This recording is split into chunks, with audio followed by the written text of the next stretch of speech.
La seconde forme d'équation, c'est la forme générale. Algébriquement, on la retrouve sous cette forme-ci, AX plus BY plus C égale 0. On va parfois voir des majuscules AX plus BY plus C égale 0. Alors, si je donne des exemples, je peux avoir 2x plus 3y plus 5 égale 0. Ou encore 8x moins 7y moins 4 égale 0. Ou encore 12x plus 2y égale 0. Hop, dans ce temps-là, le C est égal à 0, donc on ne le voit pas. Et ainsi de suite. Alors, les lettres A, B et C doivent répondre à certaines caractéristiques. A, on veut que ça appartienne à des nombres naturels. Autrement dit, ça doit être un entier positif. Alors, on voit ici, ce sont tous des entiers positifs, A étant le coefficient de x. Ensuite, B et C, on veut que ça appartienne à des entiers. Donc, ça peut être positif ou négatif. Ici, c'est plus 3. Ici, c'est moins 7. Ici, c'est plus 2. Puis ici, pour C, on a plus 5, moins 4. Puis ici, il est égal à 0. Le 0, c'est correct. C'est un nombre entier. Maintenant, comment fait-on pour déterminer les trois paramètres?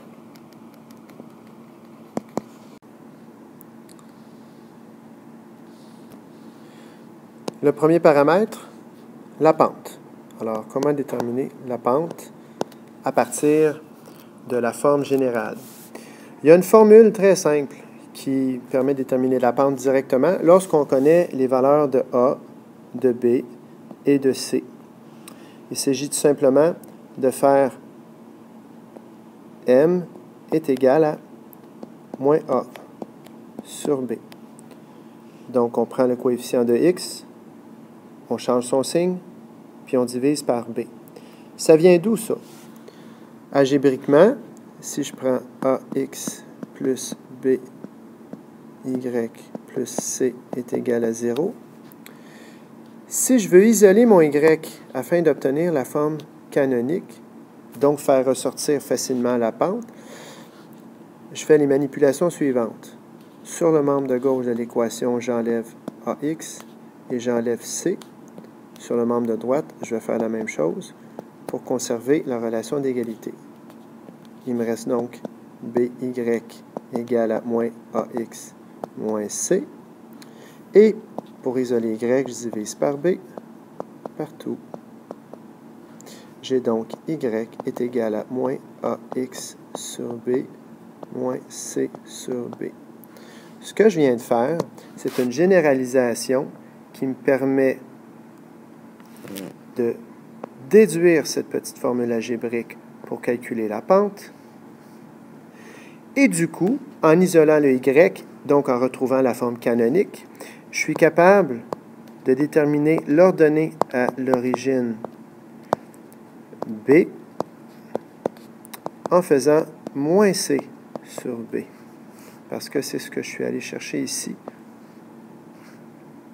De la même façon, si je veux déterminer l'abscisse à l'origine, donc mon paramètre A, il s'agit cette fois d'isoler le X après avoir posé Y est égal à 0.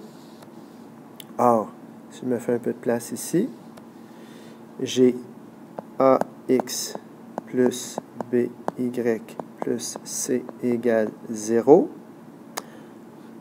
Je pose Y comme étant 0, puisque c'est la valeur de X lorsqu'Y vaut 0. Et B fois 0, ça donne 0. Il me reste donc AX plus C égale 0. J'isole mon X, je fais donc moins C et je divise par A.